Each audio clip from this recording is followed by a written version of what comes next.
The F-22 Raptor screamed overhead at Mach 1.5, its engines painting white contrails across the Nevada sky like chalk on a blackboard. Staff Sergeant Imelda Barnes barely looked up from the hydraulic system she was rebuilding, her hands moving with the practiced precision of someone who'd torn down and reassembled aircraft components thousands of times before.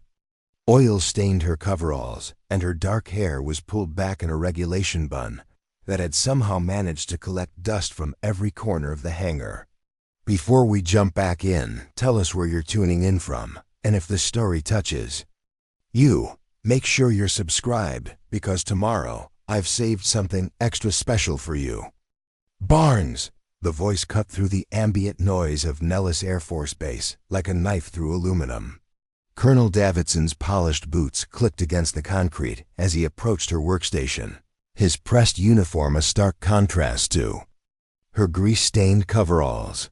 What's the status of that hydraulic rebuild? Imelda wiped her hands on a shop rag before consulting her clipboard. Sir, the primary system is fully operational. I've replaced the accumulator, rebuilt the servo valve, and pressure tested the entire network. She handled 9G maneuvers without breaking a sweat. Colonel Davidson's eyebrows rose slightly. Most mechanics would simply report fixed and move on to the next job. Imelda's technical specificity always seemed to surprise him, though she'd been providing detailed reports for the past 18 months of her assignment to Nellis. How long until she's flight ready? 2 hours for final systems checks and documentation, sir. But honestly, she's ready to fly right now if needed. The colonel made a note on his tablet. Well, let's hope it doesn't come to that. We've got enough pilots without needing mechanics to test their own work. The comment stung exactly as it was intended to. Imelda had heard variations of it for years, ever since she'd enlisted straight out of high school in Cedar Rapids, Iowa.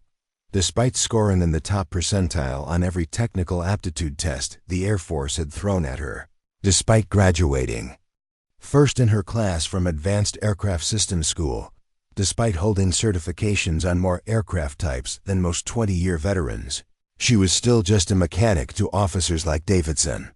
Yes, sir, she replied, keeping her voice professionally neutral. Just a mechanic. After Davidson walked away, Tech Sergeant Mike Rodriguez emerged from behind a nearby workbench where he'd been pretending to inventory spark plugs. You know, one of these days you're going to have to stop letting him talk to you like that. Rodriguez had been her supervisor for 6 months, and unlike many of the NCOs at Nellis, he'd actually taken the time to read Imelda's personnel file. He knew about her civilian pilot's license, earned at 16 with money from part-time jobs and weekend mechanic work at the local airport. He knew about her father's influence, though Imelda rarely talked about growing up as the daughter of a legendary test pilot. Most importantly, he knew about the flight simulator scores that had caught the attention of several training squadrons before her enlistment paperwork had locked her into the maintenance career field. He's not wrong, Imelda said, returning to her hydraulic system. I am just a mechanic. That's what my job description says. Your job description doesn't mention that you can disassemble and rebuild a turbofan engine blindfolded, or that you understand aerodynamics better than half the pilots who fly these birds. Imelda smiled without looking up from her work. Those aren't relevant job skills for aircraft maintenance. Tell that to the pilots whose lives depend on your work being perfect. The hangar around them buzzed with the constant activity of a frontline fighter squadron. Nellis was home to the 57th Wing, responsible for training the world's most advanced fighter pilots in the world's most advanced aircraft. The F-22 Raptors, F-35 Lightning Eyes, and F-16 Fighting Falcons that filled the massive hangars represented the cutting edge of American air power, and keeping them operational required mechanics who understood not just how to fix problems, but how to prevent them. Imelda had always been exceptional at both. Her maintenance records showed 0 repeat failures, 0 pilot write-ups for systems she'd worked on, and a troubleshooting success rate that had earned her recognition from maintenance leadership across the base. but recognition in the enlisted. Ranks was different from respect from the officer corps, and pilots were definitely officer corps. "Barnes, you've got another bird incoming." Senior Master Sergeant Williams called from the scheduling desk. F-16 with a suspected engine management system glitch. Pilots reporting intermittent thrust fluctuations during high-G maneuvers. Imelda nodded and began gathering the diagnostic equipment she'd need. Engine management systems were complex networks of sensors, computers, and control mechanisms that required both technical knowledge and intuitive understanding to troubleshoot effectively. Most mechanics could follow diagnostic procedures and replace obvious failed components. Fewer could identify the subtle interactions between systems that created intermittent problems. Imelda belonged to the second category, the F-16 that taxied into her maintenance bay 20 minutes later bore the call sign VIPER-12 and the personal markings of Captain Jessica Morgan, one of the squadron's most experienced pilots. Morgan had a reputation for being demanding when it came to aircraft performance, but fair when it came to dealing with maintenance personnel. "What's the story, Captain?" Imelda asked as Morgan climbed down from the cockpit. "Started 3 days ago during a training exercise over the range," Morgan explained, pulling off her helmet and running a hand through sweat-dampened blonde hair. "Everything's normal in straight and level flight, but when I pull more than 6 gigaseconds in a sustained turn, the engine starts surging. Feels like someone's playing with the throttle." Imelda made notes while Morgan talked, but her mind was already working through the possible causes. Engine surging during high-G maneuvers suggested fuel flow issues, but it could also indicate problems with the engine control computer's response to G-force sensors, or even subtle airframe flexing affecting fuel lines. "Any correlation with fuel load?" Imelda asked. "Does it happen more when the tanks are full versus when they're nearly empty?" Morgan paused, clearly thinking back through her recent flights. "You know, now that you mention it, it seems worse when I'm heavy on fuel. Never noticed the pattern before." That detail narrowed the possibilities significantly. Full fuel tanks created more stress on airframe structures during high-G maneuvers, which could affect flexible fuel lines or mounting points for critical sensors. "I'll need about 4 hours to run a complete diagnostic," Imelda said. "Can you live without the bird until tomorrow morning?" "Do I have a choice?" "Not really, but I like to ask anyway." Morgan smiled. "That's what I appreciate about you, Barnes. You actually care about getting us back in the air safely, not just getting the paperwork signed off." After Morgan left, Imelda began the methodical process of troubleshooting the F-16's engine management system. She started with the obvious checks: fuel flow rates, sensor calibrations, computer diagnostic codes, but found nothing outside normal parameters. The problem was clearly more subtle than a simple component failure. 3 hours later, she'd traced the issue to a fuel line mounting bracket that had developed a hairline crack. During high-G maneuvers with full fuel tanks, the additional stress caused the bracket to flex slightly, creating momentary restrictions in fuel flow that the engine control computer interpreted as demand fluctuations. The result was the surging that Captain Morgan had experienced. It was exactly the kind of problem that could have been missed by less thorough troubleshooting, potentially leading to engine failure during combat operations. "Nice work, Rodriguez," Syed, reviewing Imelda's repair documentation. Most mechanics would have focused on the engine control computer and missed the structural issue entirely. "Most mechanics don't understand how G-forces affect fuel system dynamics," Imelda replied matter-of-factly. "And how do you understand that?" Imelda hesitated. The honest answer involved years of studying aerodynamics and flight systems that went far beyond her official training requirements. It involved weekend visits to the base library, online courses in aerospace engineering, and countless hours spent in the base's flight simulator when it was available for enlisted personnel use. "I read a lot," she said finally. Rodriguez nodded. but his expression suggested he suspected there was more to the story. Well, keep reading. The squadron's lucky to have someone who thinks beyond the technical manual. As the day shift wound down, Emilda found herself alone in the hangar with her thoughts and a half-rebuilt auxiliary power unit. The late afternoon sun streamed through the high windows, casting long shadows across the concrete floor and highlighting the sleek curves of the aircraft around her. She'd always loved this time of day, when the constant noise and activity of the flight line settled into the quieter rhythm of routine maintenance. It gave her time to think, to appreciate the incredible engineering that surrounded her, and sometimes to wonder what her life might have looked like if she'd made different choices.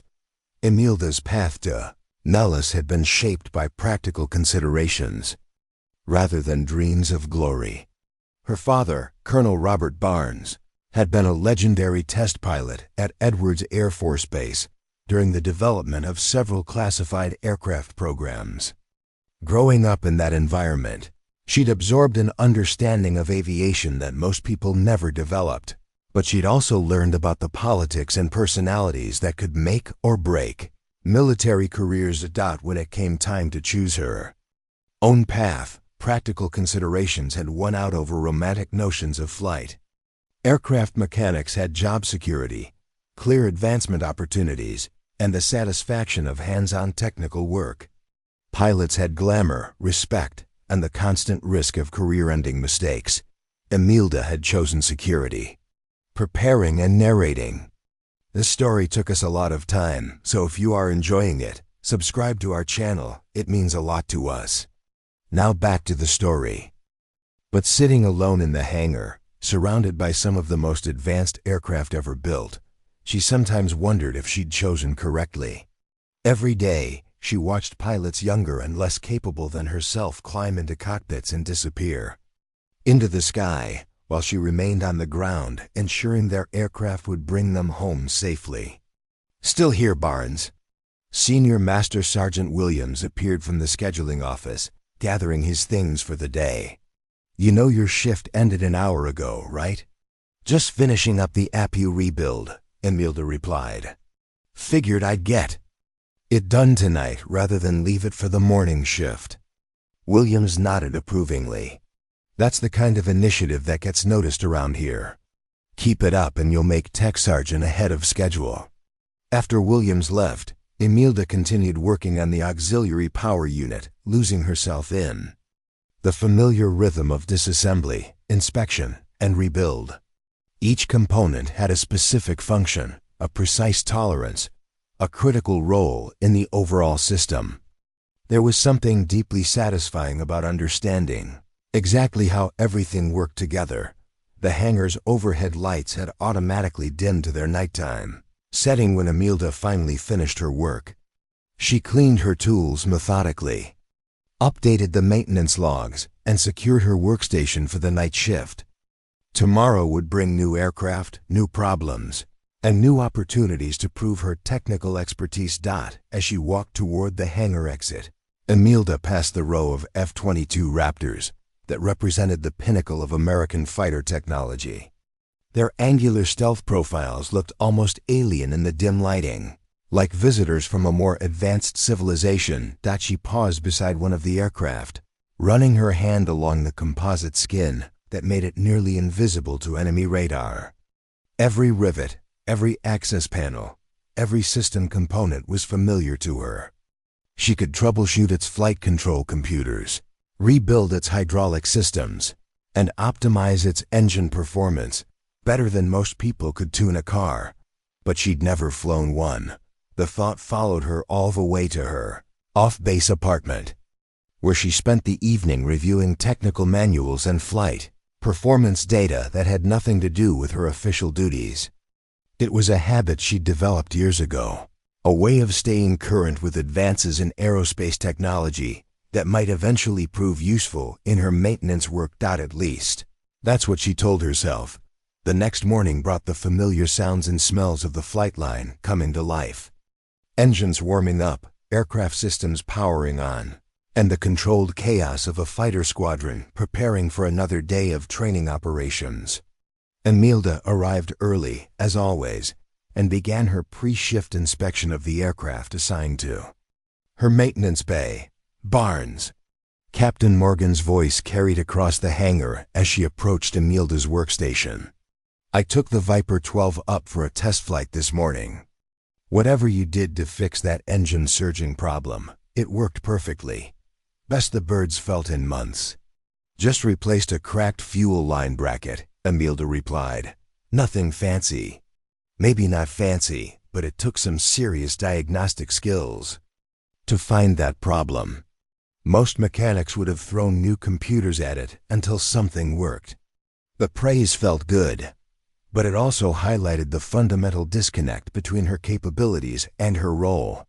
She could diagnose complex system failures, understand intricate technical relationships, and solve problems that stumped more experienced personnel. But at the end of the day, she was still just the person who fixed other people's aircraft. "Glad I could help, ma'am," Imelda said. "Let me know if you have any other issues." Morgan started to walk away, then turned back. "Barnes, can I ask you something?" "Yes, ma'am." "You ever think about applying for pilot training? I've seen your work, and you understand these aircraft better than a lot of people who fly them." The question hit Imelda like a physical blow. It was the same question she'd been asking herself for years, but hearing it from an experienced pilot gave it weight she'd been trying to avoid.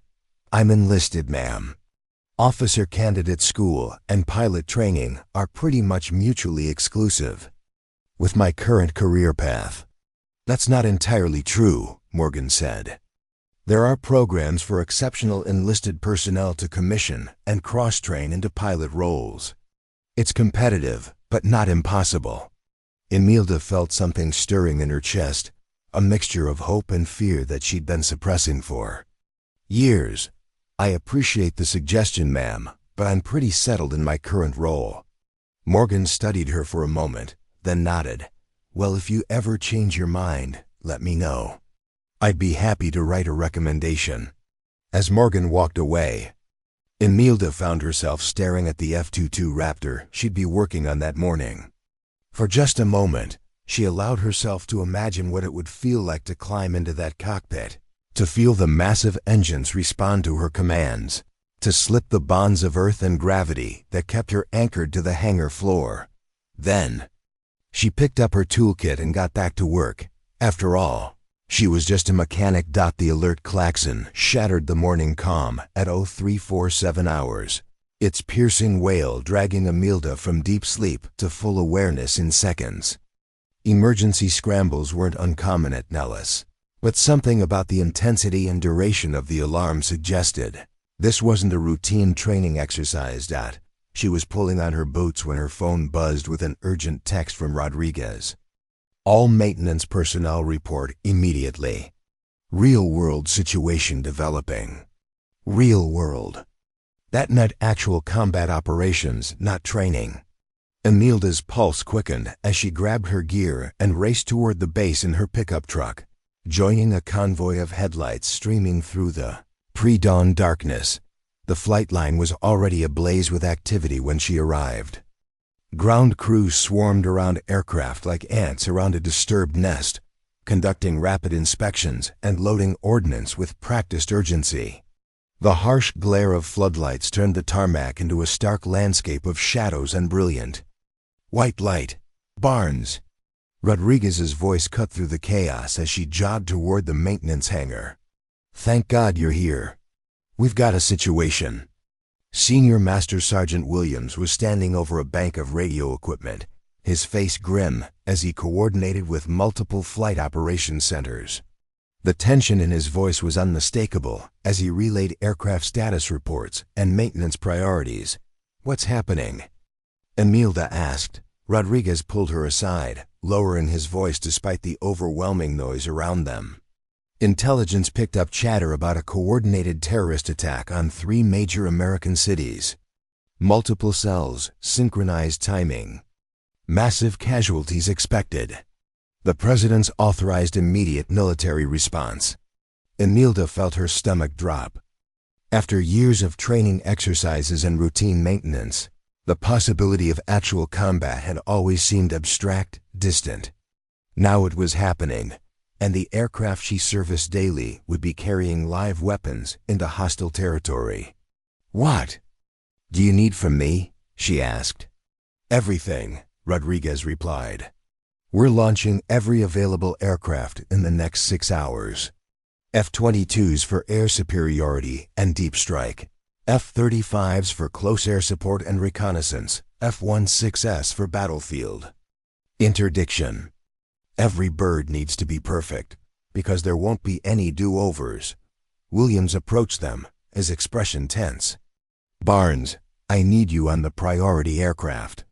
We've got 3 F-22s with maintenance issues that were scheduled for routine repairs this week. Now they need to be mission ready in 4 hours. He handed her a clipboard with aircraft tail numbers and problem descriptions.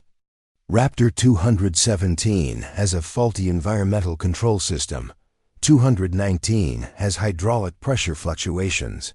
And 224 has an intermittent radar warning receiver malfunction. Any one of those problems would normally require a full day of troubleshooting and repair. Fixing all 3 in 4 hours would require a level of efficiency and expertise that pushed even Emilda's capabilities. "I'll need help," she said, scanning the maintenance requirements. "You've got whatever you need," Williams replied. "Pull people from other shifts, requisition priority parts, do whatever it takes. Those pilots are counting on us."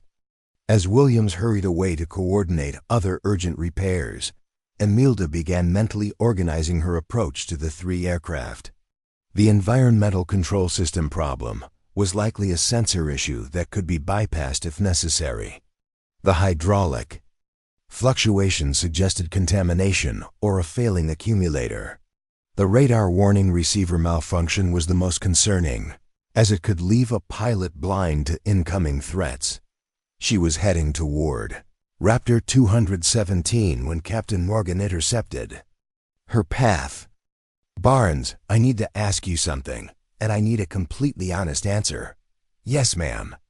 "How confident are you in the maintenance status of these aircraft?"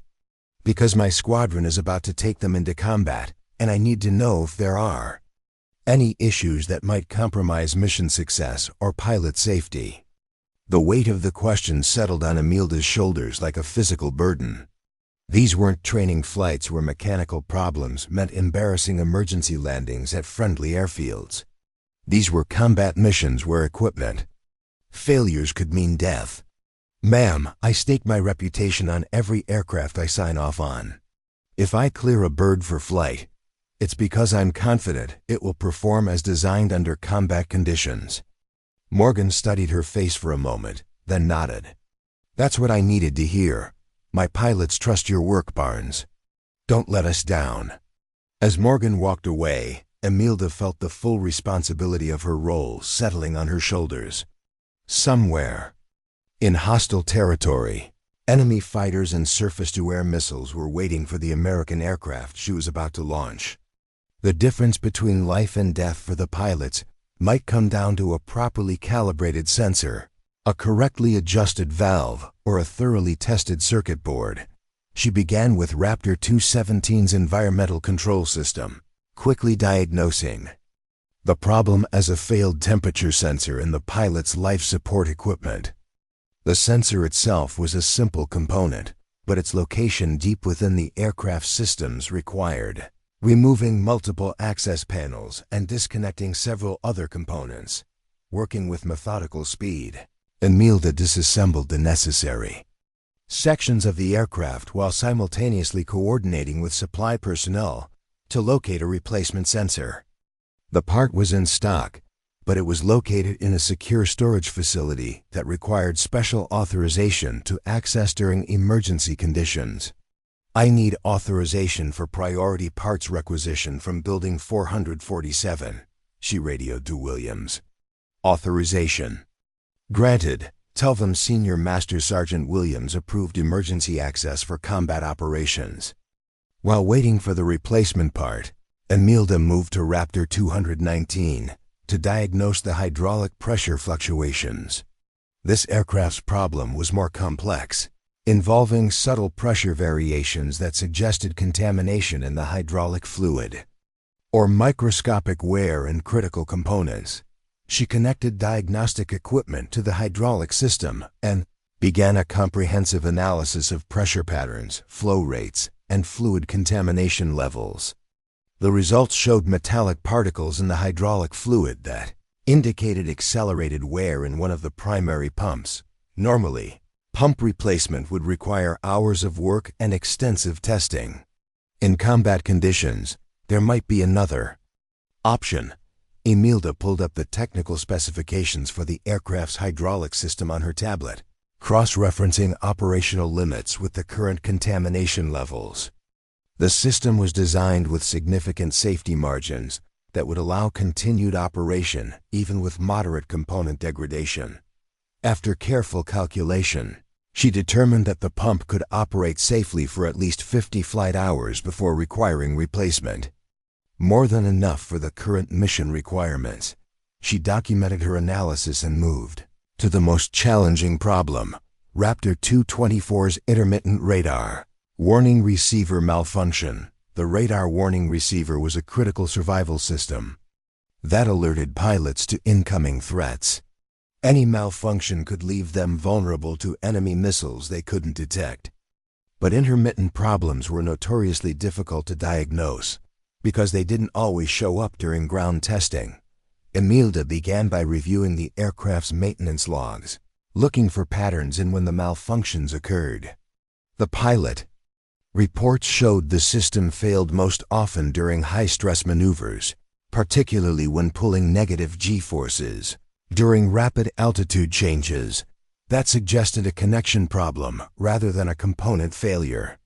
Somewhere in the aircraft's electronic systems, a connector was becoming intermittently loose during specific flight conditions.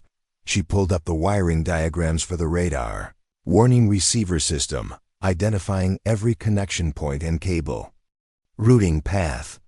There were dozens of potential failure points, and testing each one individually would take hours they didn't have. Instead, Imelda applied her understanding of aircraft structural dynamics to narrow the possibilities. Negative G-forces created specific stress patterns in the airframe that would affect different areas of the aircraft differently. By correlating the stress patterns with the cable routing, she could identify the most likely failure points. 20 minutes later, she'd located the problem, a connector behind the pilot's instrument panel that was experiencing micro-movements during negative G maneuvers. The connection remained electrically sound under normal conditions, but the slight movement during specific flight profiles caused intermittent signal loss. The fix required carefully adjusting the connector mounting and adding additional strain. Relief to prevent future movement. It was delicate work that required removing the pilot's seat and several instrument panels, but it was definitely achievable within her time constraints. As she worked on the connector repair, other maintenance personnel bustled around the hangar, preparing additional aircraft for combat operations. The atmosphere was electric with urgency and purpose, but also heavy with the knowledge that some of the pilots taking off that morning might not return. "How's it looking, Barnes?" Rodriguez appeared beside her workstation, carrying a cup of coffee that had probably been sitting cold for hours. 217 and 224 will be ready in an hour, she reported without looking up from her work. 219 has a hydraulic pump that's showing wear, but it's within acceptable limits for mission duration. "What's your confidence level?" Imelda paused in her work, considering the question carefully. In peacetime, she might have recommended additional testing or preventive component replacement. But these aircraft were needed for combat operations, and perfect was the enemy of good enough. "High confidence on 217 and 224, she said. "Medium high on 219, with the caveat that the hydraulic pump should be replaced as soon as the aircraft returns from deployment." Rodriguez nodded. "Good enough for government work." What else do you need? Time and coffee, not necessarily in that order. 3 hours later, all 3 aircraft had been repaired, tested, and cleared for combat operations. Imelda stood on the flight line as the F-22 Raptors taxied toward the runway, their engines producing the distinctive high-pitched whine of advanced turbofan technology pushed to maximum performance. Captain Morgan's aircraft was among them, along with 11 other Raptors carrying live missiles and bombs toward targets that remained classified. As the formation thundered into the dawn sky, Imelda felt a mixture of pride and anxiety that she'd never experienced during training operations. Those pilots were flying aircraft she'd personally maintained and certified. Their lives depended on her work being perfect. Nice job, Barnes. Williams appeared beside her as the last aircraft disappeared into the distance. 12 birds launched on schedule, all systems green. That's what I call mission success. But even as Williams spoke, Imelda's attention was drawn to unusual activity near the base's command center. Military police vehicles were converging on the building, and she could see uniformed personnel establishing what looked like security perimeters. "Sergeant Williams," she said quietly, "something's happening at the command center." Williams followed, her gaze, his expression immediately shifting from satisfaction to concern. They watched as additional security personnel deployed around critical base facilities, including the hangars containing their remaining aircraft. Rodriguez jogged toward them from the direction of the communications building, his face grim. "We've got a problem," he called out. Intelligence just intercepted communications, suggesting the terrorist attacks weren't the main event. They were a diversion. Diversion from what? Williams asked. From coordinated strikes against military air bases.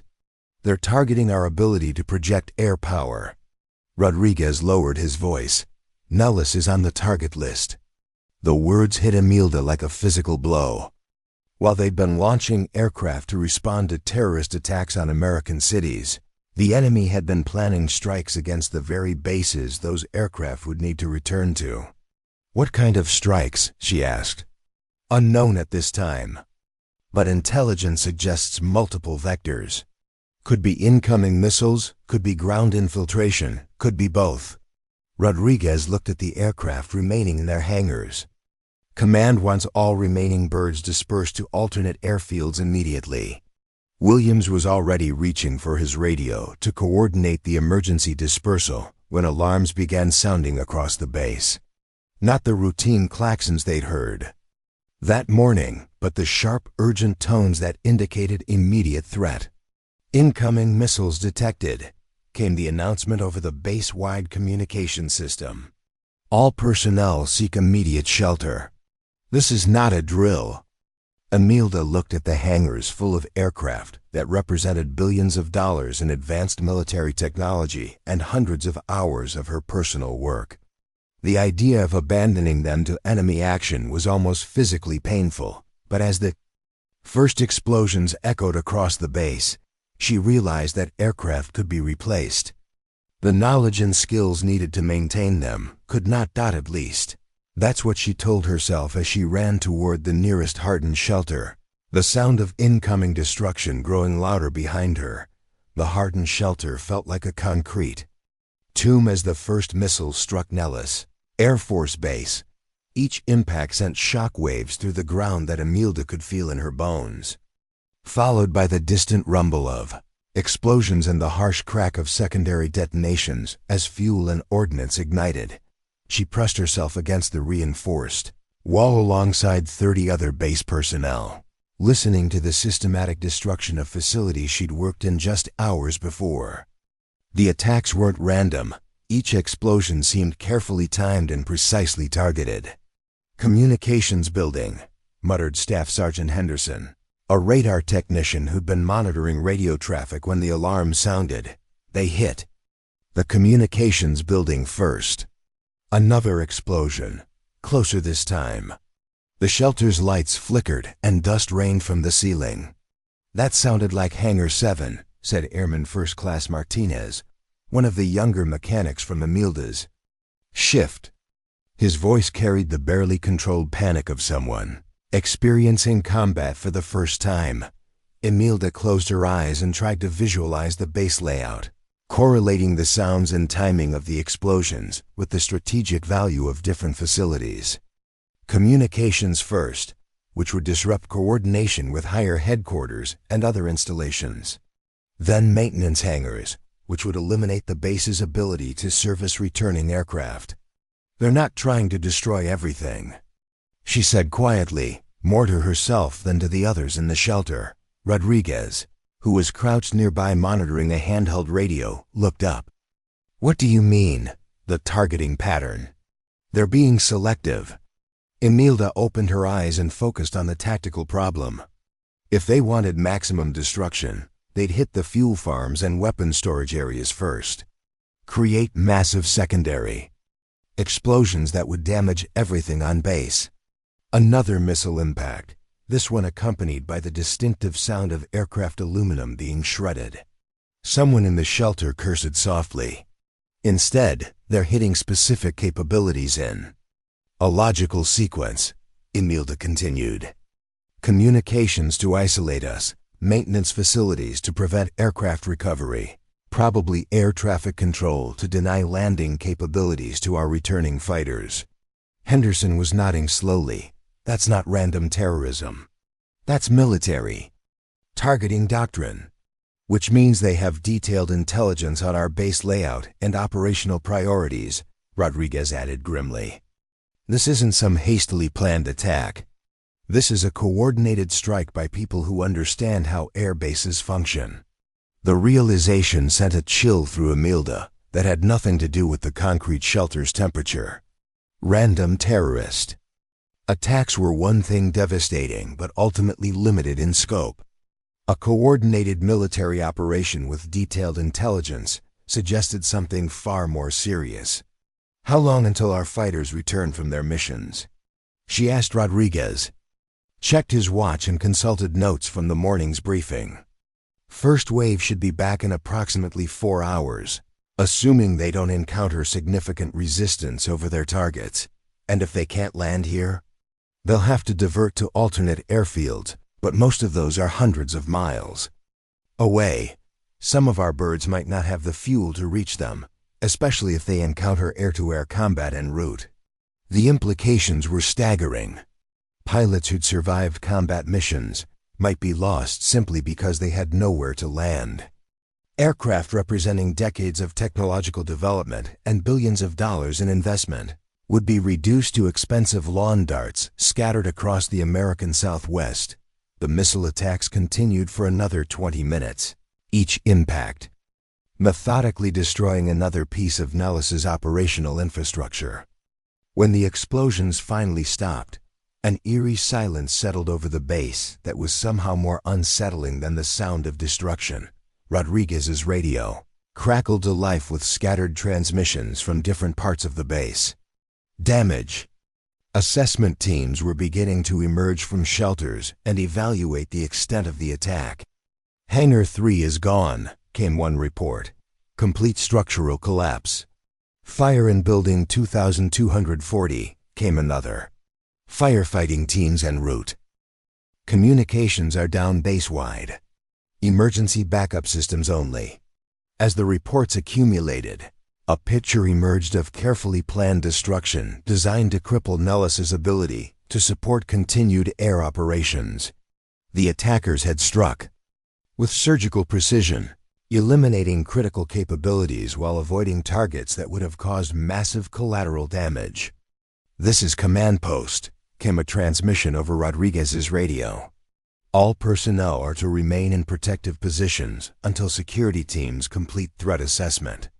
We have unconfirmed reports of ground infiltration in addition to the missile strikes." Ground infiltration. That meant enemy personnel were potentially on the base, possibly positioned to continue the attack or conduct reconnaissance for follow-up strikes. Imelda's mind raced through the tactical possibilities. If the missile strikes were phase 1 of a larger operation, what would phase 2 look like? The attackers had already demonstrated detailed knowledge of base operations and the ability to coordinate complex strikes. They wouldn't stop with simple destruction. "Rodriguez," she said quietly, "what aircraft do we still have operational?" He consulted his maintenance roster, cross-referencing it with the damage reports coming over the radio.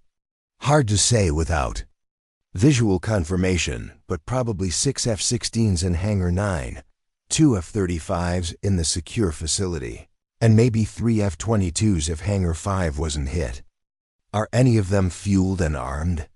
The F-22s were being prepped for the second wave launch when the attack started. They should be fully mission-capable. Imelda felt pieces of a larger puzzle clicking into place in her mind.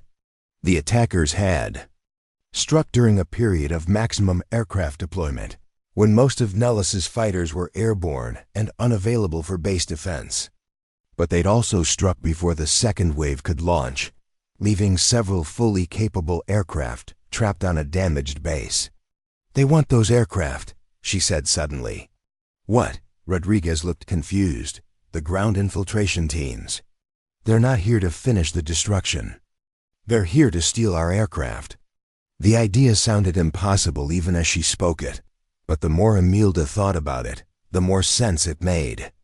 Advanced American fighter aircraft were worth more than money to potential adversaries. They represented decades of technological secrets that could revolutionize enemy air capabilities. "That's crazy," Henderson protested. "You can't just steal military aircraft. They have security systems, authorization codes, and maintenance requirements. You can if you have detailed intelligence on those systems," Imelda replied. "And if you have people who understand how to operate them." She thought about the precision of the missile strikes, the careful selection of targets, the timing that coincided with maximum aircraft deployment. It all suggested planning that went far beyond simple destruction. "Think about it," she continued. "Why attack American cities as a diversion unless you're planning something that requires American military assets to be deployed away from their bases? Why strike maintenance facilities instead of fuel farms unless you need those facilities intact for your own use?" Rodriguez was staring at her with a growing alarm. "You're suggesting this whole thing, the terrorist attacks, the base strikes, all of it was designed to position our own aircraft for theft? I'm suggesting we need to get eyes on our remaining aircraft before someone else does." The radio crackled with a new transmission that sent ice through Imelda's veins. "Security Team Alpha to command post. We have visual confirmation of unidentified personnel near Hangar 5. Repeat, unknown individuals near the F-22 storage facility. Hangar 5, where 3 fully fueled and armed F-22 Raptors were waiting for a second wave mission that would never come. All security teams converge on Hangar 5, came the response from command post. Unknown personnel are to be considered hostile. Use of deadly force is authorized. But Imelda knew that by the time security teams reached Hangar 5, it might already be too late. If her analysis was correct, the infiltration teams wouldn't need much time to accomplish their mission. They would have studied the aircraft systems, prepared the necessary access codes, and planned their escape routes well in advance. "I have to get to Hangar 5, she said, standing up despite the ongoing shelter order. "Barnes, you're not security personnel," Rodriguez protested. "You're a mechanic." "Exactly. I'm a mechanic who knows those aircraft better than anyone else on this base. I know their systems, their security protocols, their operational requirements." She moved toward the shelter exit. "If someone's trying to steal them, I might be the only person who can stop them." "This is insane," Henderson said. "You're talking about going up against trained infiltrators with what, a toolbox and a technical manual?" Imelda paused at the shelter door, thinking about the aircraft that represented not just military hardware but the accumulated knowledge and dedication of thousands of people like herself. People who'd worked countless hours to make those machines perfect, who'd staked their professional reputations on their reliability, who'd sent pilots into combat knowing their lives depended on quality workmanship. "No," she said quietly. "I'm talking about protecting aircraft that I've personally maintained, using knowledge that took me years to acquire, against people who think they can walk onto an American airbase and steal our most advanced fighters." She thought about her father's stories of test flights and experimental aircraft, about the risks he'd taken to advance American aviation technology, about Captain Morgan and the other pilots who trusted their lives to her mechanical expertise every time they climbed into a cockpit. "Besides," she added, "they might understand how to steal aircraft, but I doubt they understand how to disable them." Without waiting for further argument, Emilda pushed open the shelter door and stepped into the chaos of a base under attack. Smoke and dust filled the air, and the acrid smell of burning fuel and electronics assaulted her senses. Emergency vehicles raced between damaged buildings, their sirens adding to the cacophony of destruction. She oriented herself toward Hangar 5, calculating the fastest route while avoiding the worst of the damage and the most obvious sight lines for potential snipers. The hangar was approximately half a mile away, across terrain that offered minimal cover. As she began moving, Emilda's mind shifted into the same analytical mode she used for complex troubleshooting. The enemy had demonstrated sophisticated planning and detailed intelligence, but they also had limitations. They were operating on hostile territory with limited time and resources. They couldn't afford extended engagement with security forces. That meant they would need to move fast and avoid detection for as long as possible. It also meant they would have predetermined escape routes and contingency plans. But Emilda had advantages they couldn't have anticipated. She knew every building, every service tunnel, every maintenance access point on the base. She understood the aircraft systems well enough to render them inoperable in ways that wouldn't be immediately obvious to someone unfamiliar with her specific modifications. Most importantly, she was motivated by something stronger than money or ideology. She was fighting to protect the aircraft and the people who depended on them.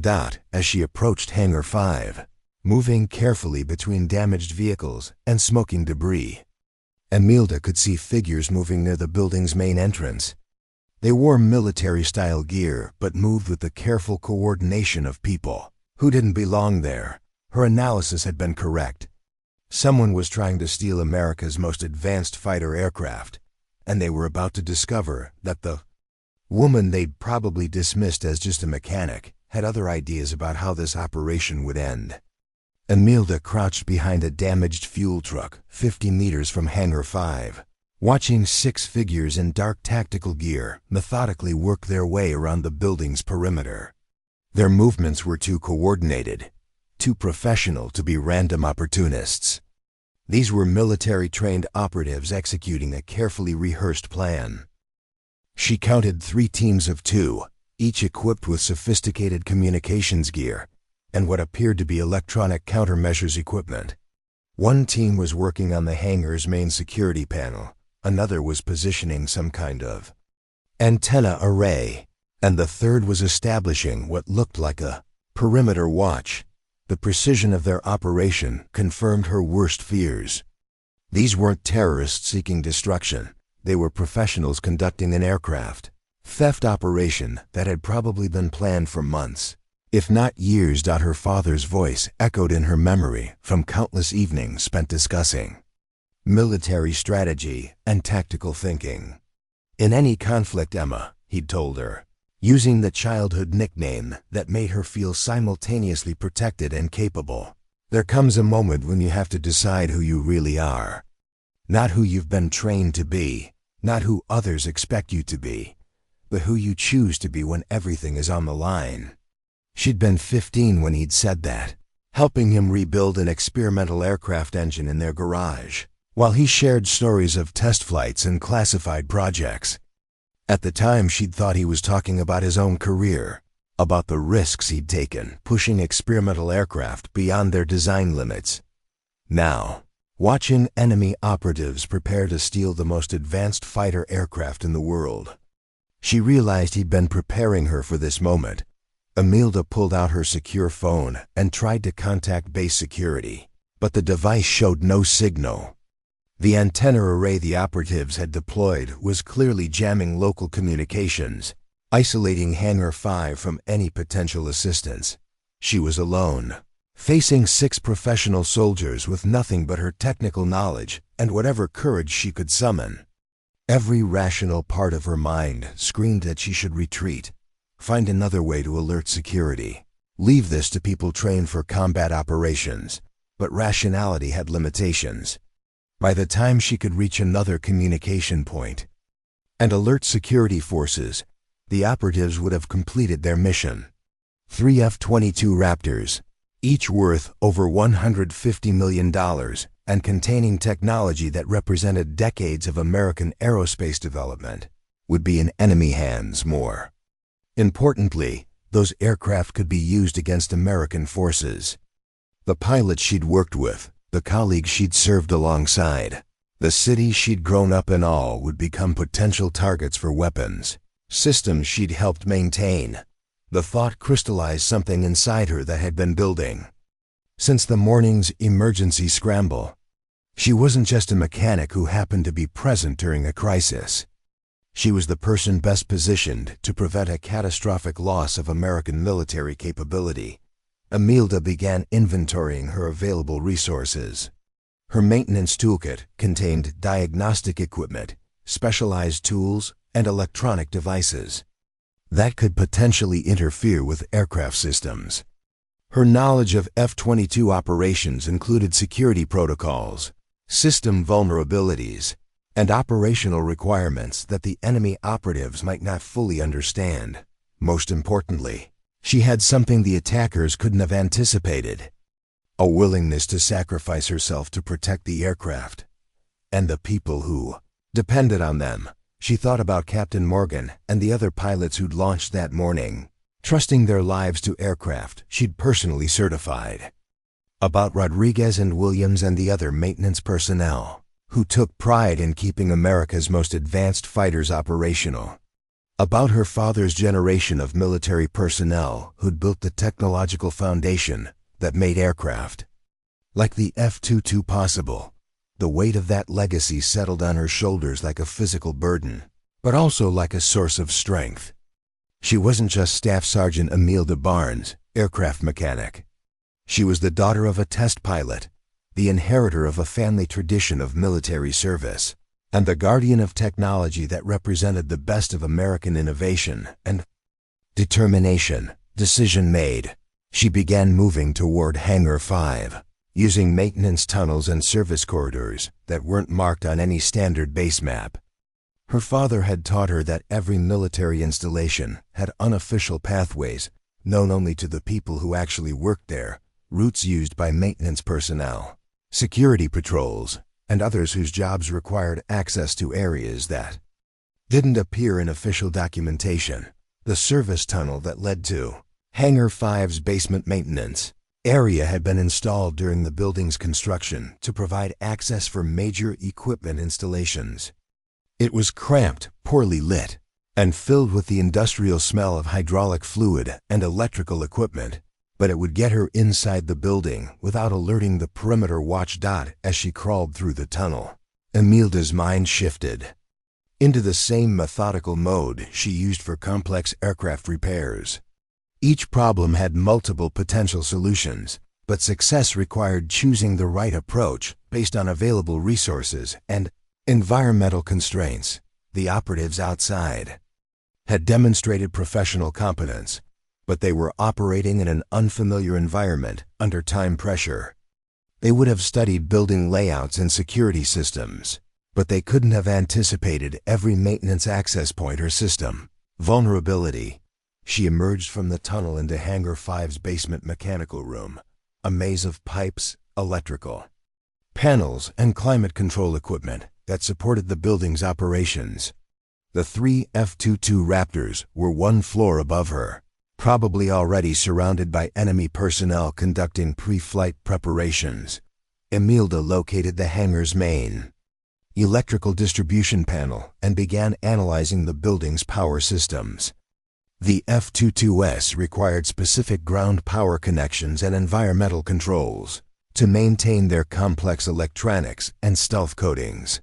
Disrupting those systems wouldn't prevent theft, but it would force the operatives to choose between completing their mission quickly or ensuring the aircraft remained fully operational. But cutting power would also alert them to her presence, potentially triggering a violent response before she could implement more sophisticated countermeasures. Instead, she moved to the building's communication and security systems. If she could restore external communications, security forces could coordinate a response that might arrive before the theft was completed. The main communication panel showed multiple severed connections where the operatives had disabled external links. But the building's internal communication system remained intact, connected to hangar facilities throughout the base through underground cables that the operatives hadn't located. Working with practiced efficiency, Emilda began rerouting communication pathways through the internal system, essentially turning Hangar 5's public address system into a base-wide emergency transmitter. It was improvised engineering at its finest, using systems for purposes they'd never been designed for. Within 10 minutes, she'd established a crude but functional communication link to other hangars on the base. Her first transmission was a carefully coded message that would alert any maintenance personnel monitoring the channels without revealing her location to the operatives upstairs. "This is Barnes with an urgent maintenance advisory," she transmitted, using terminology that would sound routine to casual listeners, but would immediately alert anyone familiar with her work.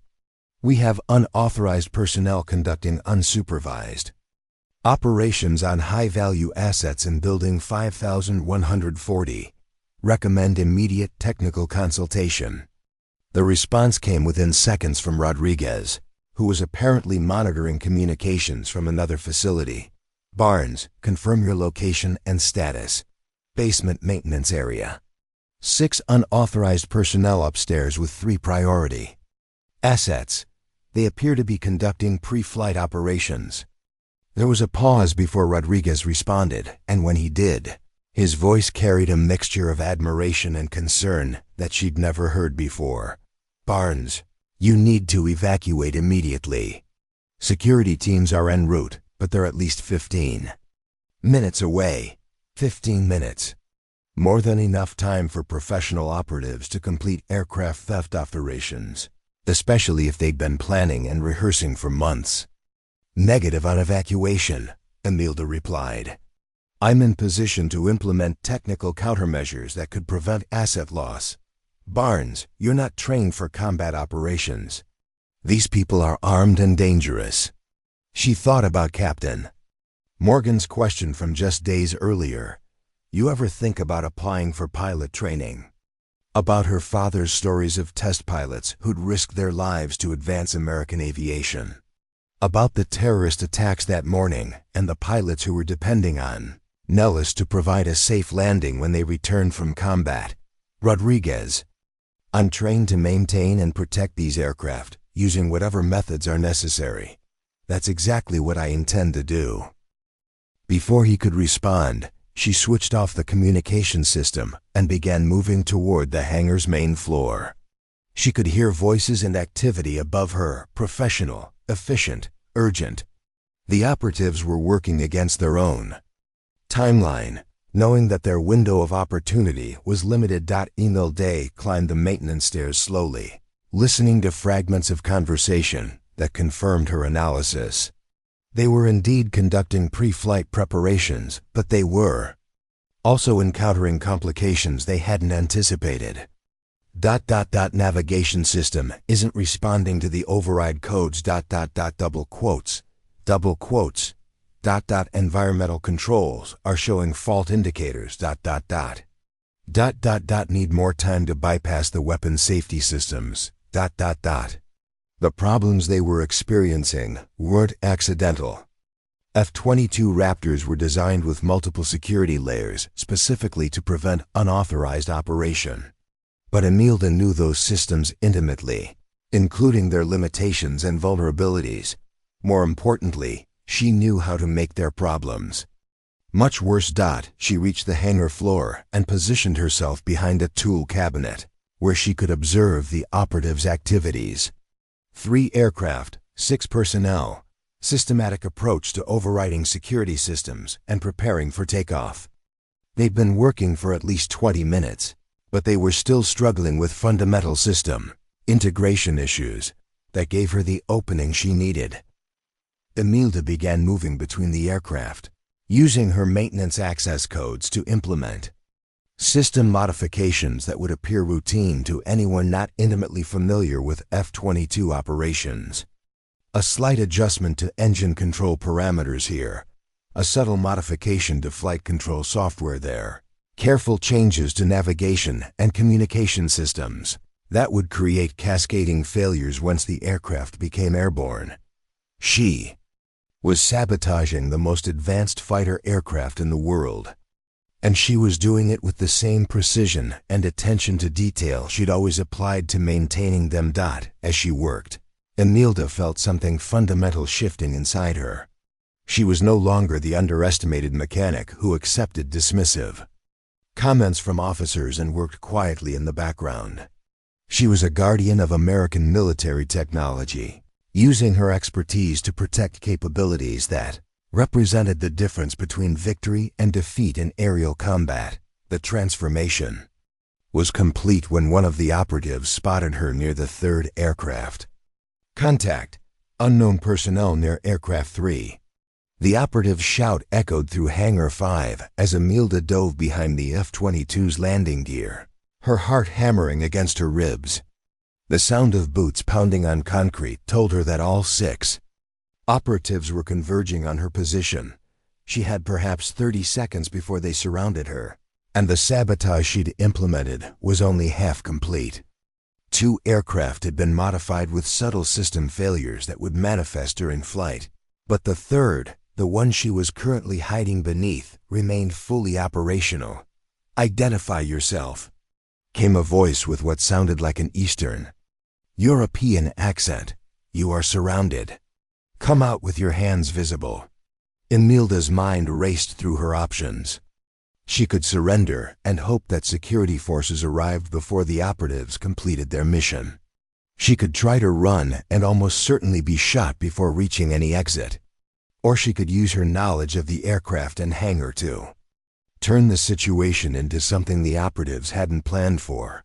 Her father's voice echoed in her memory.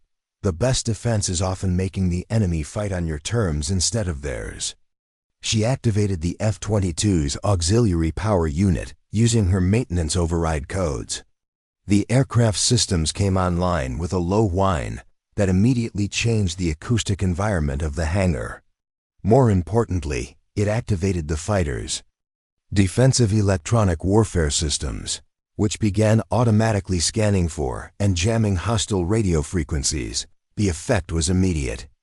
She heard frustrated voices as the operatives' communication systems were disrupted by the very aircraft they were trying to steal.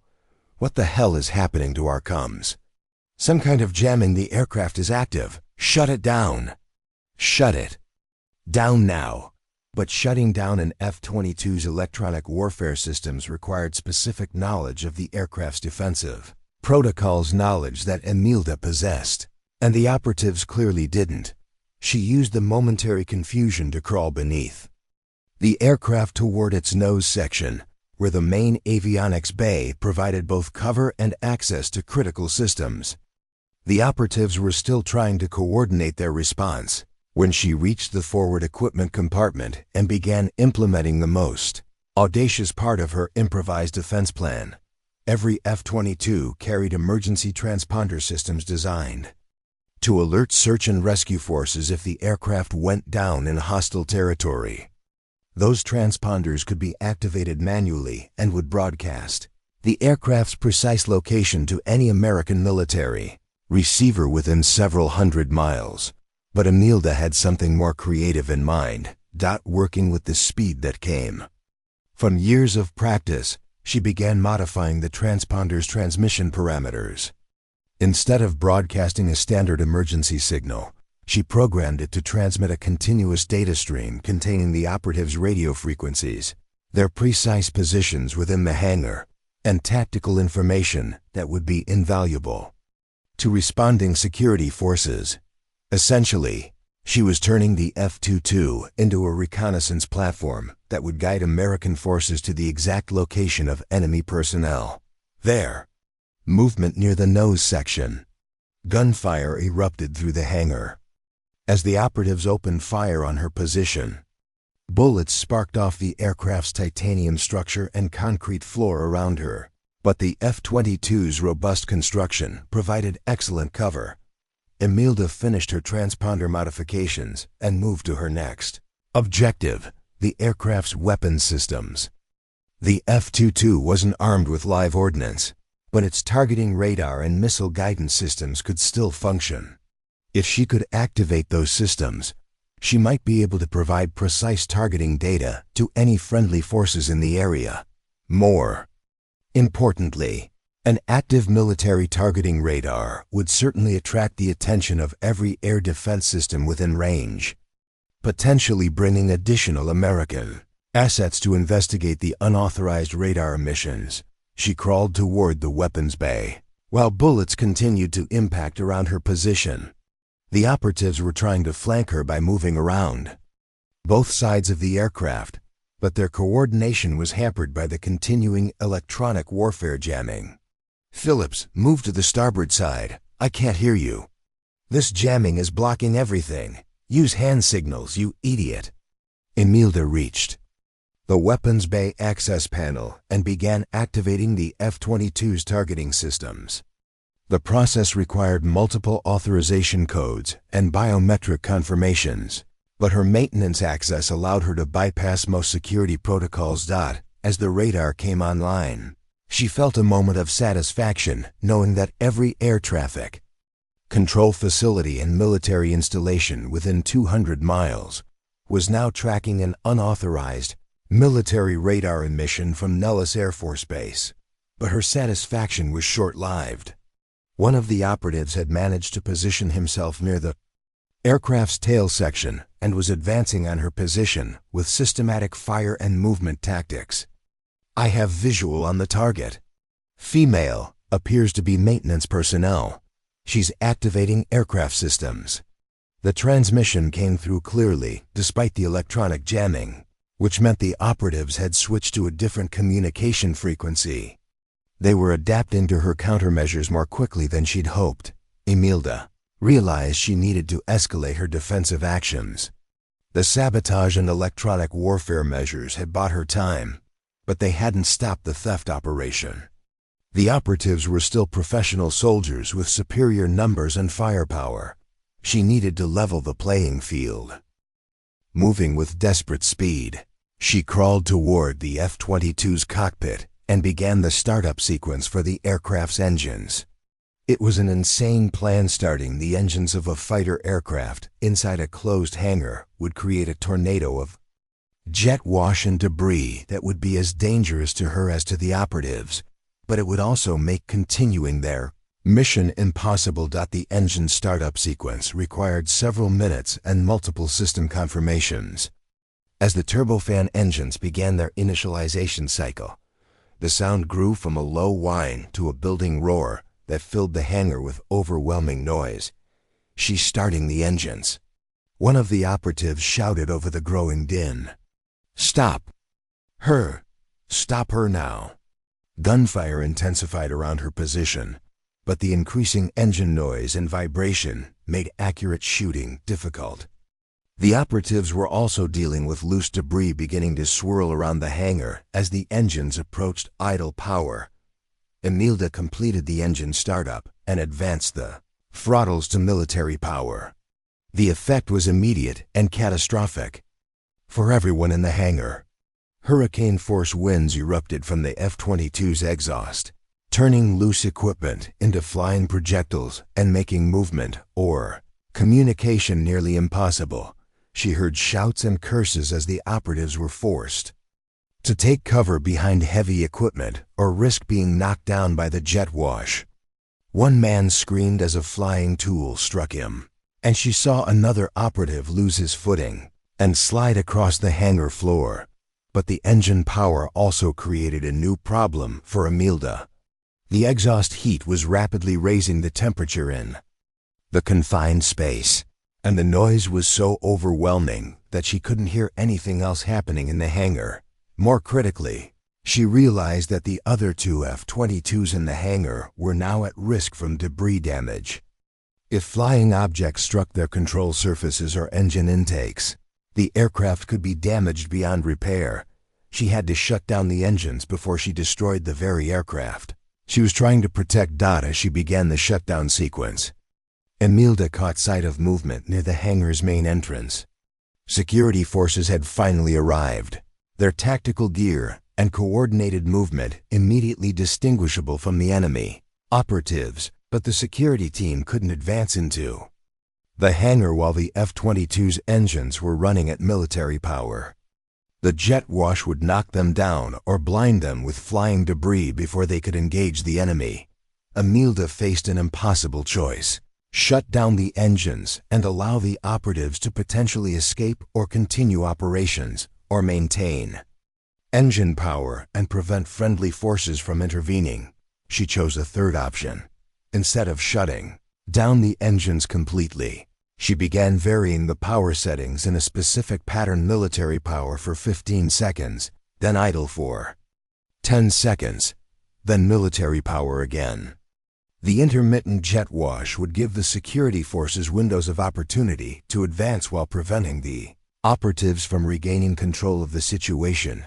It was improvised tactical coordination, using an F-22 Raptor as a communication device. The security team immediately understood her strategy.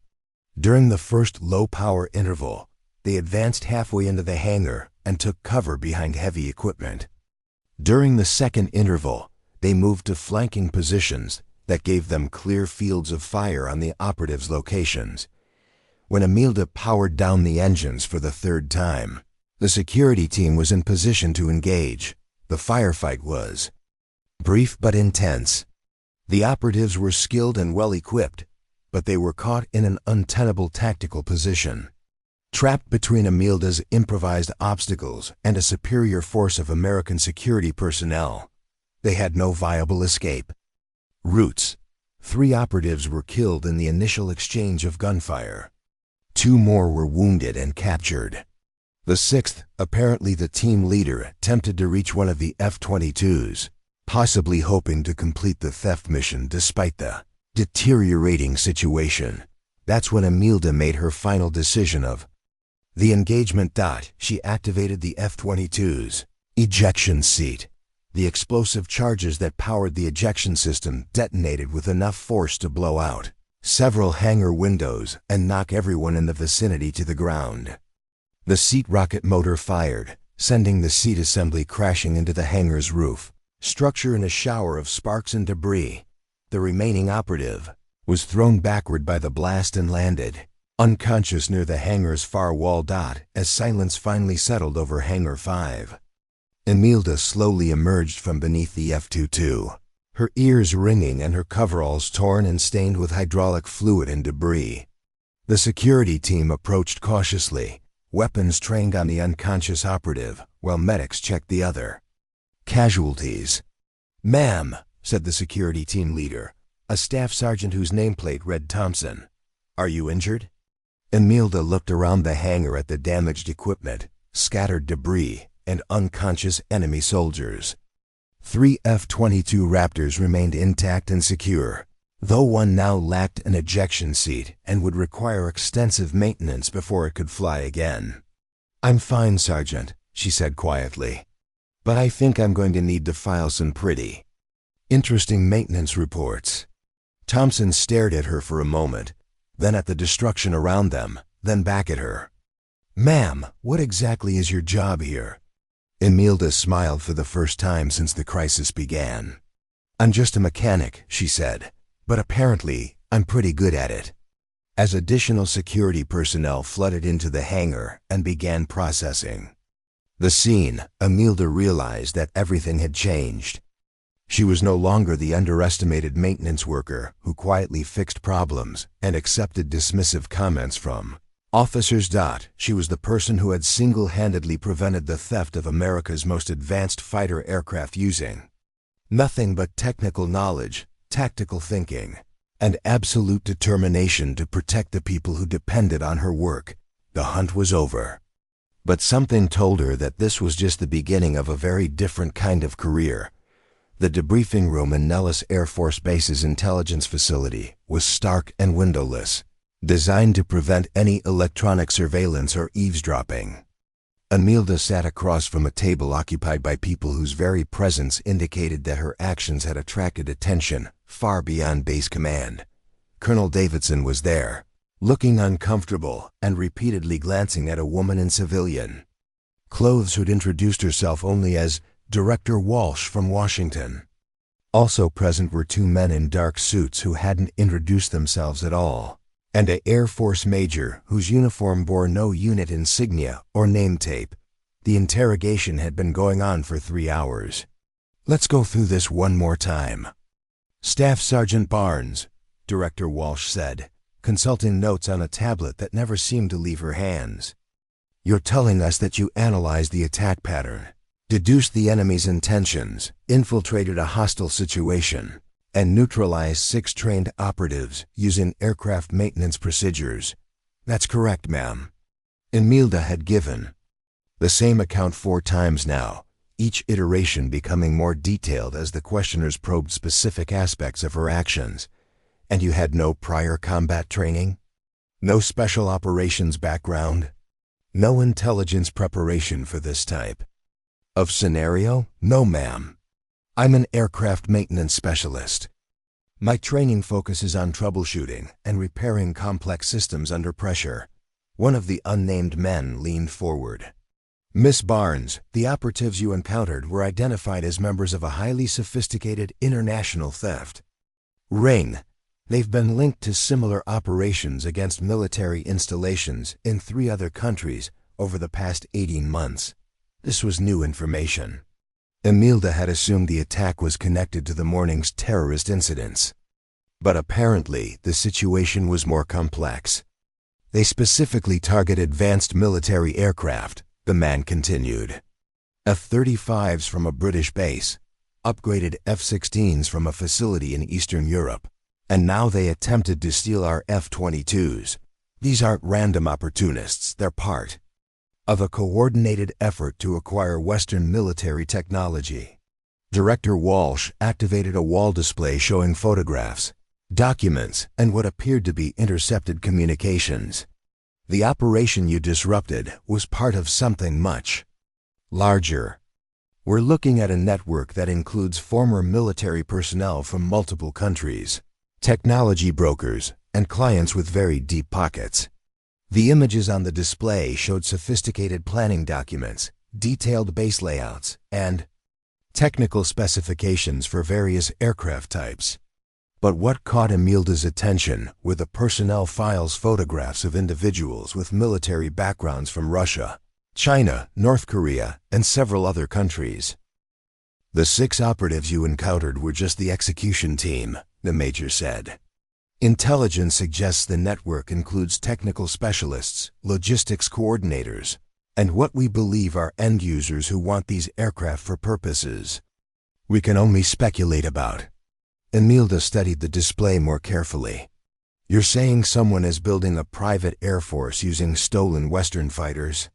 "That's one possibility," Director Walsh replied.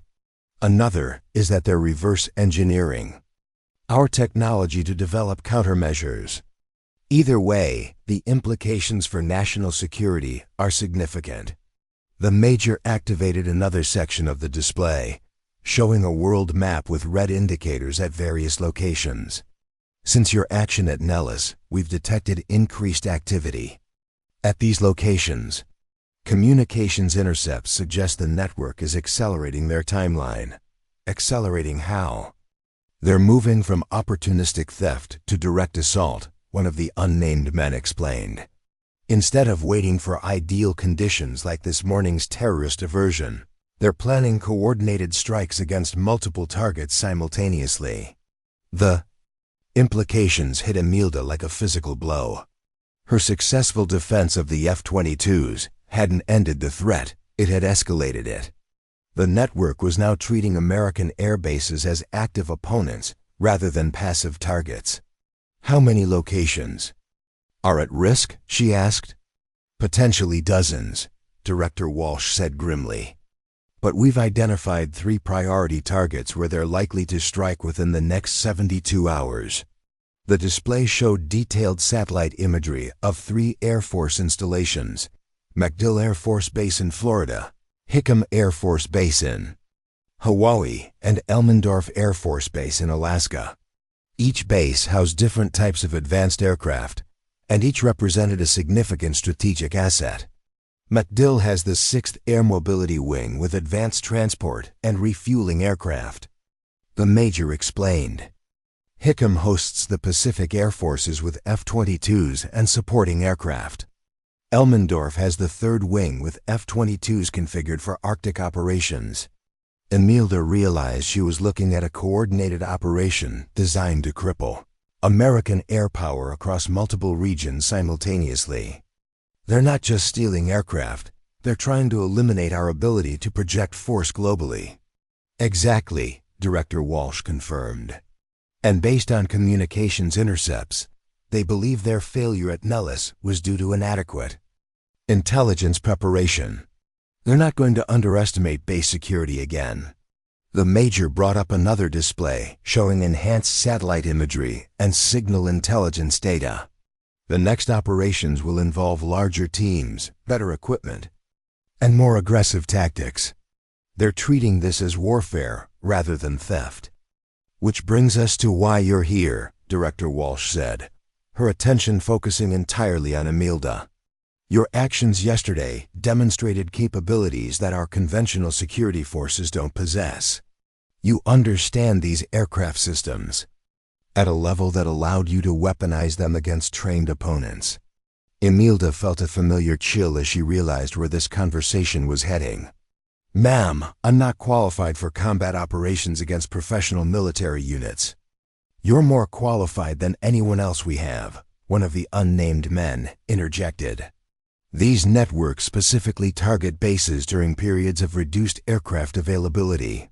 They time their operations to avoid confronting pilots in flight, crews, but they don't expect resistance from maintenance personnel with your level of expertise." Director Walsh leaned forward. "Staff Sergeant Barnes, we're facing a threat that conventional forces aren't equipped to handle. These operatives understand military security protocols. They have detailed intelligence on our facilities, and they're using our own procedures against us." She paused, letting the weight of her words settle. "But they don't understand the technical aspects of the aircraft they're stealing. That's your advantage." "You want me to do this again," Imelda said. "It wasn't a question." "We want you to do this professionally," the major corrected. "With proper support, planning, and resources. We're offering you a temporary assignment to a classified task force specifically created to counter this threat." The offer hung in the air like a challenge. Imelda thought about the morning's emergency scramble, about Captain Morgan, and the other pilots who depended on aircraft she maintained, about the advanced technology that represented decades of American innovation and sacrifice. She also thought about her father's stories of test flights and experimental programs, about the risks previous generations had taken to maintain American technological superiority, about the responsibility that came with possessing knowledge that could make the difference between victory and defeat. What would this assignment involve? She asked. Director Walsh smiled for the first time since the briefing began. "You'd be inserted into each threatened facility as temporary maintenance personnel. Your job would be to prepare defensive measures and coordinate response if the network attempts another theft operation. Essentially, you'd be bait," the major added bluntly. "But bait with teeth. And backup," one of the unnamed men said. "You wouldn't be operating alone. We're assembling teams of specialists who can support your technical capabilities with tactical expertise." Imelda considered the proposal. 3 months ago, she'd been a routine maintenance worker looking forward to completing her enlistment and pursuing civilian opportunities. Now she was being offered a role in preventing what amounted to acts of war against American military installations. "What makes you think this network will target those specific bases?" she asked. The major activated another display showing communication, intercepts and financial intelligence, money trails. The same offshore accounts that funded the Nellis operation have been moving significant funds to cells operating near MacDill, Hickam, and Elmendorf. More importantly, Director Walsh added, we've identified the end client for the stolen aircraft. A private military corporation with contracts in several African and Middle Eastern conflicts. They're building an air force to support operations in regions where Western nations can't operate openly. The strategic implications were staggering. A private air force equipped with advanced American fighters could tip the balance in multiple regional conflicts, potentially threatening American allies and interests worldwide. "How long do I have to decide?" Emilda asked. "You don't," one of the unnamed men said. "The first suspected operation is scheduled for tomorrow night at MacDill. If you're going to participate, you need to be on a transport aircraft in 4 hours." Emilda felt the familiar pressure of making critical decisions under time constraints, but this time the stakes extended far beyond individual aircraft or base operations. This was about preventing American military technology from being used against American interests by people who understood its capabilities well enough to steal it. She thought about the morning's terrorist attacks, about the precision of the Nellis assault, about the systematic targeting of critical military capabilities. The network behind these operations wasn't motivated by ideology or revenge. They were conducting business. Advanced military aircraft represented inventory for future operations against targets that might include American personnel. "I'll need access to complete technical specifications for the aircraft at each base," she said. "Current maintenance status, security protocols, and facility layouts." Director Walsh nodded approvingly. "You'll have everything we can provide. I'll also need confirmation that any defensive measures I implement won't permanently damage the aircraft. My job is to protect these assets, not destroy them." "Understood. You'll have technical support and authorization for any modifications necessary." Emilda took a deep breath, thinking about Captain Morgan's question about pilot training, about the path she'd chosen versus the path she might have taken, about the difference between maintaining aircraft and actively defending them. "One more question," she said. "After this assignment, what happens to my career? Do I go back to routine maintenance, or am I permanently assigned to whatever this task force becomes?" The major exchanged glances with Director Walsh before answering. "That depends on how successful these operations are and whether the threat evolves beyond our current understanding. But," Director Walsh added, "I think it's safe to say that your career trajectory has changed permanently. People with your combination of technical expertise and tactical improvisation don't usually return to routine assignments." Emilda nodded slowly. She'd suspected as much since the moment she'd emerged from Hangar 5 with the unconscious operative at her feet. Some lines, once crossed, led to entirely different destinations. "I accept the assignment," she said. As the briefing concluded and various officials began coordinating her immediate deployment to MacDill Air Force Base, Emilda realized that she was no longer Staff Sergeant Barnes, aircraft maintenance specialist. She was becoming something entirely new, a technical warrior whose battlefield was the sophisticated machinery she'd devoted her career to understanding. The network that had targeted American air bases thought they were dealing with predictable security responses and routine defensive measures. They were about to discover that sometimes the most dangerous opponent is the one who knows your target better than you do. And Emilda Barnes knew American fighter aircraft better than anyone they'd ever encountered. MacDill Air Force Base sprawled Across the Tampa Bay coastline like a small city, its runways extending into the humid Florida night, Imelda crouched in the shadow of a KC-135 Stratotanker, watching 12 figures in advanced tactical gear methodically approach Hangar 12, where 3 modified C-17 Globemaster transport aircraft represented the cutting edge of American strategic airlift capability. This time, everything was different. Instead of acting alone with improvised tools, she was supported by a 6-person tactical team led by Major Sarah Chun, a special operations officer whose background included classified missions that she couldn't discuss. Instead of discovering the threat by accident, they'd been tracking the network's movements for 48 hours, using satellite surveillance and signal intelligence that pinpointed the exact timing and approach routes.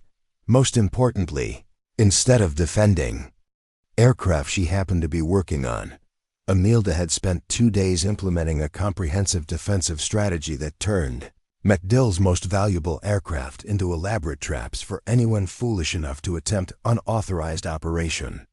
"Phoenix Base, this is Overwatch," came the quiet voice in her earpiece. "Hostile elements are approaching the primary target. Count 12 personnel, fully equipped for extended operations." Major Chun's voice responded immediately. "All elements. This is Phoenix Actual. Targets are approaching the kill zone. Execute on my command." Imelda felt a mixture of anticipation and calm focus that she'd never experienced during her previous encounter. The terror and desperation of Nellis had been replaced by professional confidence and methodical preparation. She knew exactly what would happen next because she'd planned every detail. The network's operatives moved with the same professional competence she'd observed before, but their approach was more aggressive this time. Instead of trying to avoid detection, they were prepared to fight their way through base security to reach their targets. What they didn't know was that the aircraft they were approaching had been converted into the world's most sophisticated burglar alarms. "Movement detected at the main hangar doors," reported Staff Sergeant Martinez, one of the tactical team members positioned on the hangar's roof. "They're using some kind of electronic override device." Imelda smiled grimly. "Let them get inside." Everything interesting would happen once they actually reached the aircraft. The hangar doors opened smoothly, and the 12 operatives moved inside with practiced efficiency. They split into 3 teams of 4, each assigned to one of the modified C-17s that represented hundreds of millions of dollars in advanced military technology. "Teams are in position around all 3 aircraft," Martinez reported. "Beginning what appears to be pre-flight preparations. Phoenix Base, this is Overwatch. We have clear sight lines on all hostile elements. Recommend immediate engagement." But Major Chun held the tactical team in position. "Negative, Overwatch. We proceed. According to plan. Phoenix 6, you have the green light." Phoenix 6 was Imelda's call sign for this operation, and the green light meant she could begin implementing the defensive measures she'd spent 2 days preparing. Working from a concealed position in the hangar's control room, she activated the first phase of her strategy. Every C-17 in the hangar simultaneously powered up their auxiliary systems, filling the space with the distinctive whine of turbine engines and the hum of electronic warfare equipment. The effect on the operatives was immediate and dramatic. Their carefully coordinated operation dissolved into confusion as their communication systems were overwhelmed by electronic jamming more sophisticated than anything they'd encountered before. "What the hell is happening?" she heard one operative shout over the growing noise. "Electronic countermeasures. Someone knows we're here." But the electronic warfare systems were just the beginning. As the operatives struggled to adapt to the communication disruption, Imelda activated the second phase of her plan. All 3 C-17s began their engine startup sequences. Simultaneously, the sound was overwhelming 12 massive turbofan engines, producing enough thrust to lift 585,000 pounds of aircraft and cargo. But these engines weren't being started for takeoff. They were being used as weapons. The operatives, near the first aircraft, were caught completely off guard as hurricane-force winds erupted from the engine's exhaust. 2 men were knocked to the ground immediately, their weapons and equipment scattered. Across the hangar floor, Teams 2 and 3, abort aircraft approach. Someone screamed over the roar. Move to secondary positions. But there were no secondary positions. Imelda had planned the engine configuration to create overlapping fields of jet wash that made movement anywhere in the hangar extremely dangerous. Phoenix Actual, this is Phoenix 6. Targets are disoriented and separated. Recommend tactical. Team engagement. Phoenix 6, this is Actual. Maintain electronic countermeasures and prepare for Phase 3. We're moving to engagement positions. Major Chun's tactical team had been positioned around the hangar's perimeter with clear fields of fire on all potential escape routes. As the operatives struggled against the engine wash and electronic jamming, the American forces moved into final positions with professional precision. But the network operatives were adapting faster than Imelda had expected. Despite the overwhelming noise and confusion, their team leaders were regaining control and attempting to implement emergency procedures. Explosives, plant charges on the aircraft and abort. She heard one leader shout. We can't steal them, but we can deny them to the Americans. That changed everything. The mission was no longer about preventing theft, it was about preventing the destruction of irreplaceable military assets. Phoenix Actual, this is Phoenix 6. Hostiles are attempting to destroy the aircraft, implementing Phase 3 immediately. Without waiting for authorization, Imelda activated the most audacious part of her defensive plan. She engaged the C-17's cargo loading systems.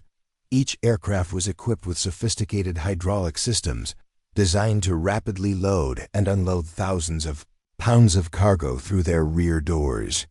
But Imelda had modified those systems to create something the designers had never intended: automated capture mechanisms. The cargo bay doors of all 3 aircraft opened simultaneously, and hydraulic ramps extended toward the operatives' positions. But instead of providing loading platforms, the ramps had been configured to sweep across the hangar floor like mechanical arms, physically grabbing anyone within range. The first operative to be caught was lifted off his feet and dragged toward the cargo bay before he could react. His shouts of alarm were barely audible over the engine noise, but his teammates saw what was happening and began firing at the hydraulic mechanisms. What kind of nightmare did we walk into? One operative screamed as he tried to avoid the sweeping ramps. These aircraft are fighting back. Imelda had turned 3 of America's most advanced transport aircraft into autonomous defenders of themselves.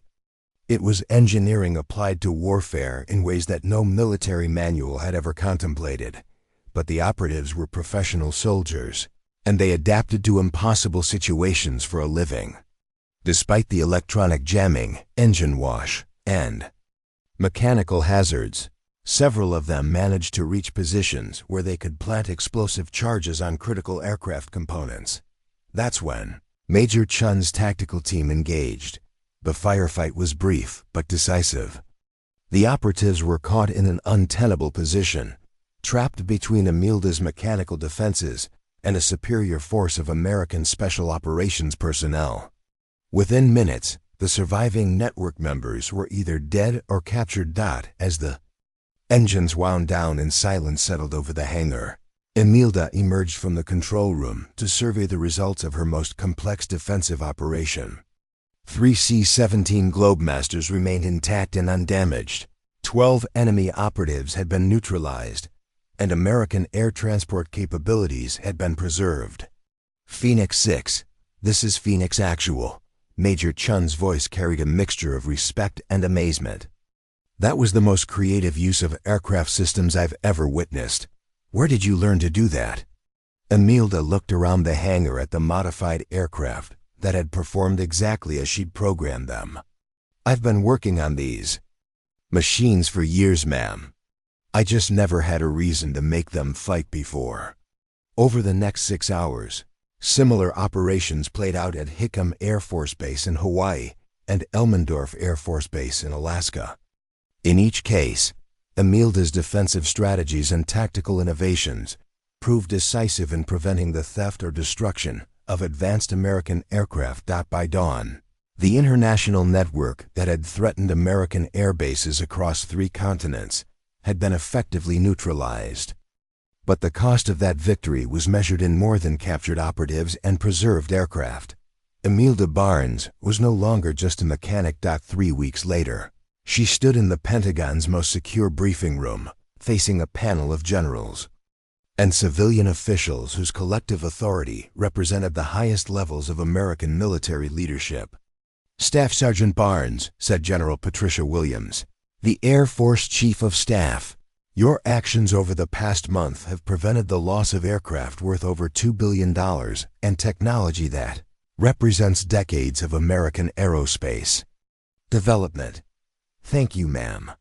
More importantly, your tactical innovations have fundamentally changed how we think about aircraft defense and the role of technical personnel in combat operations." The general consulted notes on her tablet. The integration of aircraft systems with defensive tactics has applications we're still exploring. Director Walsh, who had flown in from Washington specifically for this meeting, leaned forward. "The question now is what we do with someone who possesses your unique combination of technical expertise and tactical capability." "Ma'am?" "Staff. Sergeant Barnes, we're offering you a direct commission to second lieutenant and assignment to a new program that doesn't officially exist yet." General Williams's expression was serious. "You would lead the development of technical defense strategies for high-value military assets worldwide." The offer represented everything Imelda had never dared to dream about during her years as an underestimated maintenance worker. Officer rank, specialized assignment, recognition for capabilities that extended far beyond routine aircraft repair, but it also represented a complete departure from the career path she'd originally chosen, and permanent involvement in operations that most people would never know about. "What would this assignment entail, ma'am?" "You'd be developing defensive strategies for military installations worldwide, training technical personnel in tactical applications of their knowledge, and responding to threats against advanced military technology." Director Walsh smiled. "Essentially, you'd be doing officially what you've been doing unofficially, but with proper resources and support."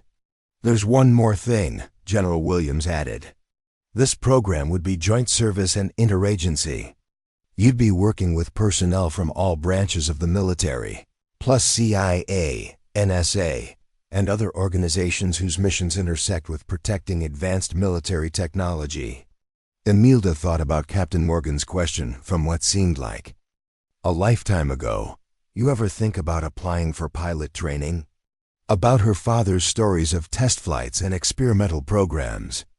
About the difference between maintaining aircraft and actively defending the people who depended on them. "I accept the commission and assignment, ma'am."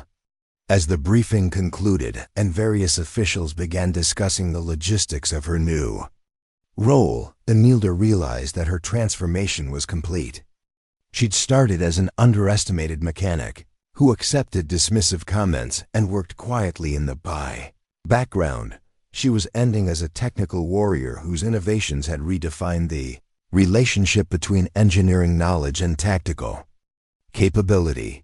6 months later, Lieutenant Imelda Barnes stood on the flight line at Edwards Air Force Base, watching her father inspect the engine modifications she'd designed for a new experimental aircraft. The project was classified, but it involved integrating defensive systems directly into aircraft structures in ways that would make unauthorized operation impossible. "I'm proud of you, Emma," her father said, using the childhood nickname that still made her feel like the little girl who'd helped him rebuild engines in their garage. "You found your own way to serve, and you made it count." She looked across the flight line at aircraft that represented the cutting edge of American aerospace technology. maintained by personnel who now understood that their technical knowledge could be applied in ways that extended far beyond routine maintenance. Thanks, Dad, but I think this is just the beginning. Beginning of what? Emilda smiled, thinking about the program she was developing, the personnel she was training, and the future threats that would require increasingly sophisticated responses. The beginning of making sure that anyone who thinks they can steal American military technology learns exactly how expensive that mistake can be. As her father laughed and returned to his inspection, Emilda felt the satisfaction that came from finding her true calling. She was no longer just a mechanic who happened to be good with aircraft. She was the person who made America's most advanced aircraft capable of defending themselves, and nobody would ever call her just a mechanic again. Up next, you've got 2 more standout stories right on your screen. If this one hits the mark, you won't want to pass these up. Just click and check them out. And don't forget to subscribe and turn on the notification bell so you don't miss any upload from us.